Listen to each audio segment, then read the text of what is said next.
Chapter 12. Meanwhile, when a crowd of many thousands had gathered, so that they were trampling on one another, Jesus began to speak first to his disciples, saying, "Be on your guard against the yeast of the Pharisees, which is hypocrisy.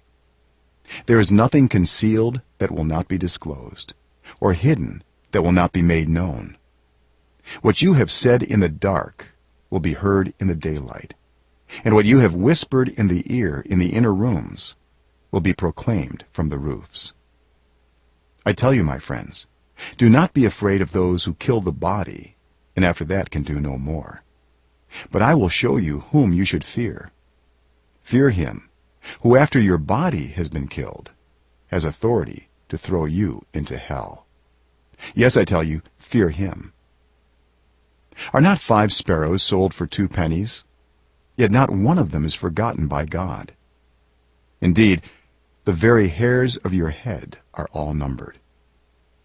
Don't be afraid. You are worth more than many sparrows. I tell you, whoever publicly acknowledges me before others, the Son of Man will also acknowledge before the angels of God. But whoever disowns me before others will be disowned before the angels of God. And everyone who speaks a word against the Son of Man will be forgiven. But anyone who blasphemes against the Holy Spirit will not be forgiven. When you are brought before synagogues, rulers, and authorities, do not worry about how you will defend yourselves or what you will say, for the Holy Spirit will teach you at that time what you should say." Someone in the crowd said to him, "Teacher, tell my brother to divide the inheritance with me." Jesus replied, "Man, who appointed me a judge or an arbiter between you?" Then he said to them, "Watch out. Be on your guard against all kinds of greed. Life does not consist in an abundance of possessions." And he told them this parable.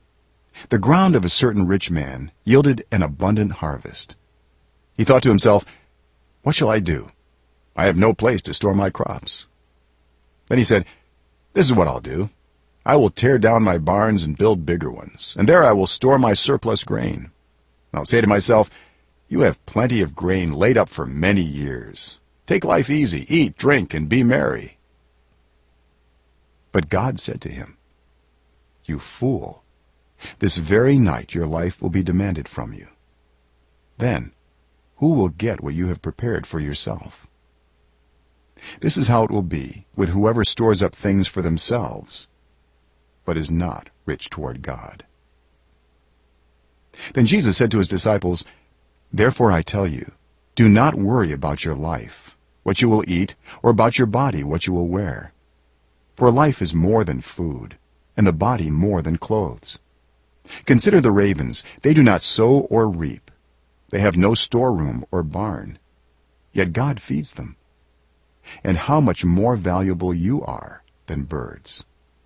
Who of you, by worrying, can add a single hour to your life? Since you cannot do this very little thing, why do you worry about the rest? Consider how the wild flowers grow. They do not labor or spin. Yet I tell you, not even Solomon in all his splendor was dressed like one of these. If that is how God clothes the grass of the field, which is here today and tomorrow is thrown into the fire, how much more will he clothe you, you of little faith? And do not set your heart on what you will eat or drink. Do not worry about it. For the pagan world runs after all such things, and your Father knows that you need them. But seek his kingdom, and these things will be given to you as well. Do not be afraid, little flock, for your Father has been pleased to give you the kingdom. Sell your possessions and give to the poor.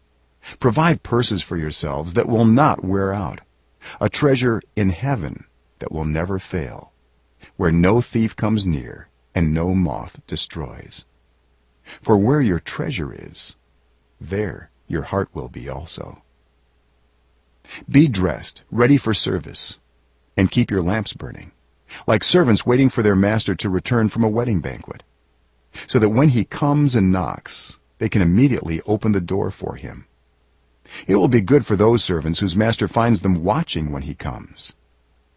Truly, I tell you, he will dress himself to serve, will have them recline at the table, and will come and wait on them. It will be good for those servants whose master finds them ready, even if he comes in the middle of the night or toward daybreak.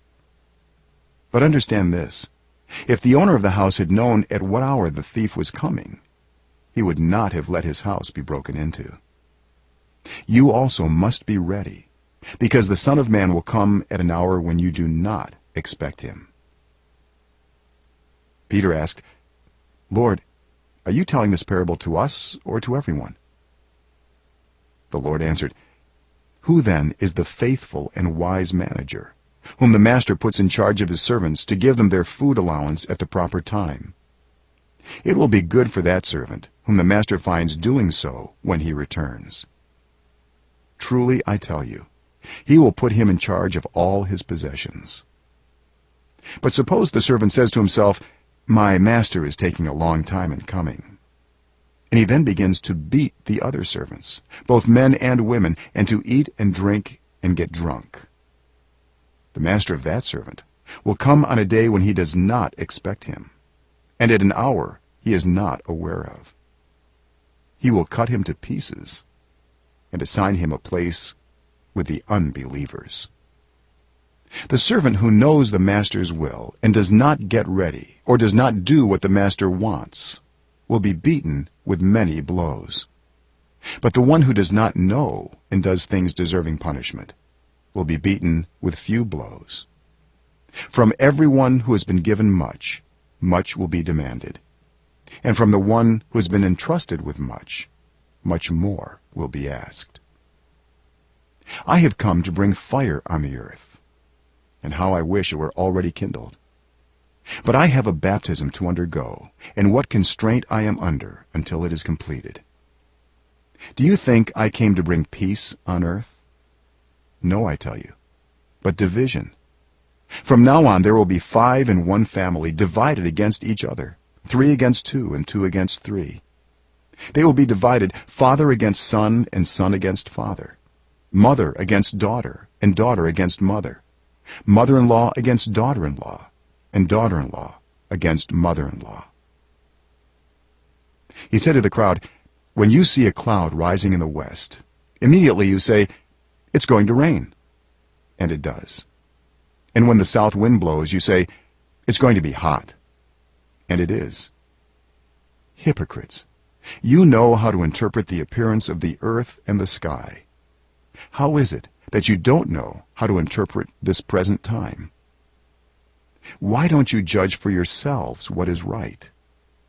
As you are going with your adversary to the magistrate, try hard to be reconciled on the way, or your adversary may drag you off to the judge, and the judge turn you over to the officer, and the officer throw you into prison. I tell you, you will not get out until you have paid the last penny.